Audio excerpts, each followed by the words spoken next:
Anil Diwan, president of NanoViricides, is going to tell us how the company is combating viruses in a small yet mighty way.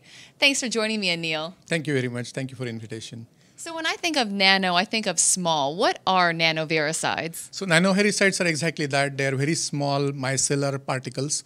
They are very flexible. They are like, think of soap, but think of all the soap molecules connected to each other in a chain. That's what nanohericide is like.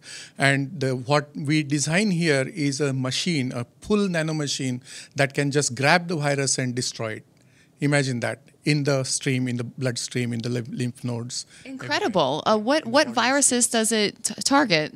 We have done a lot of viruses already. So we have targeted influenza, we have targeted HIV, we have done work against dengue, Ebola, to name a few. We are now focusing on herpes viruses. It's a ubiquitous virus that is very HSV1, HSV2, VZV. These are ubiquitous. They are almost everywhere in everybody, and they are a major threat. It's just not being talked about as much, and it's an important problem. Absolutely. And you say it's in the form of a machine. Does it change within different viruses? Yes, there is one small part that we have to change based on the virus. So think of it this way. The virus is a body, it's a particle that lands onto the cell surface. It binds to the same point on the cell surface no matter how much it changes. Viruses mutate all the time, but they bind to the same thing. Now, so what we try to do is we try to copy that same thing where the virus is going to bind to, and we make a matrix, a surface, where it will look like the cell surface to the virus from the outside. So the virus will come and seek the nanohericide and bind to it. When that happens, the nanohericide actually opens up and engulfs the virus, sort of like a Venus flytrap. That's a really great analogy. And how is this approach better than what is out there right now? So there are two parts to how virus grows. Viruses are semi-living beings. They don't grow by themselves like bacteria do. They have to go inside the cell, open themselves up, and then grow. In order to do that, they first have to go inside the cell. And then from the inside the cell, after they have grown there, they come out and then they try to infect other cells. So what we do is we intercept that ability of the virus from attacking a new cell. And the existing approaches that are there, most of them other than vaccines and antibodies, all the other approaches are about interfering with the virus growing inside the cell. And most of those approaches, fortunately or unfortunately, they tend to interfere with human host machinery. And when they do that, automatically they become toxic chemicals. So ours is an approach that is non-toxic. It stays outside the cell most of the time, and it engulfs the virus completely and destroys it completely. What results have you seen in your clinical studies? We haven't gone clinical yet. We will be in clinical trials hopefully by the end of this year. That's so exciting. So what kind of news do we look forward to?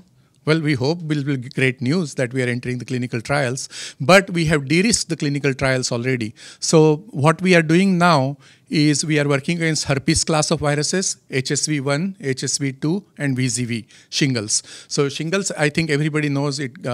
When you reach 45, 55, that age, you will get that big rash for 3 weeks or so. It's very painful rash. That's the one that we are going to use as a first indication. And the reason for that is we can develop a skin cream for it, and that gives us a much earlier regulatory pathway to go through.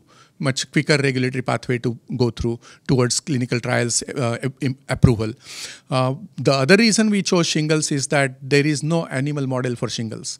Shingles is a particular virus that only infects human beings. So for that to show efficacy, we were fortunate to be able to introduce to a lady, Dr. Jennifer Moffat at SUNY Syracuse, who has developed a human skin-based model. Now that means we are infecting human skin with the shingles virus and then applying our cream to that and see whether it is effective or not. So that means we are completely de-risked from the human clinical studies. Of course, there can be some surprises, but we don't believe that there will be any. So far, all the drugs that we have, many different drug candidates that we have in the pipeline, all of them have showed tremendous safety. The shingles candidate has gone through non-GLP studies already towards IND, investigational new drug application, and it has been very safe. It is now into the GLP part, the regulatory part, where the I's are dotted and T's are crossed, that part of the study. And there also we have seen that it is fairly good.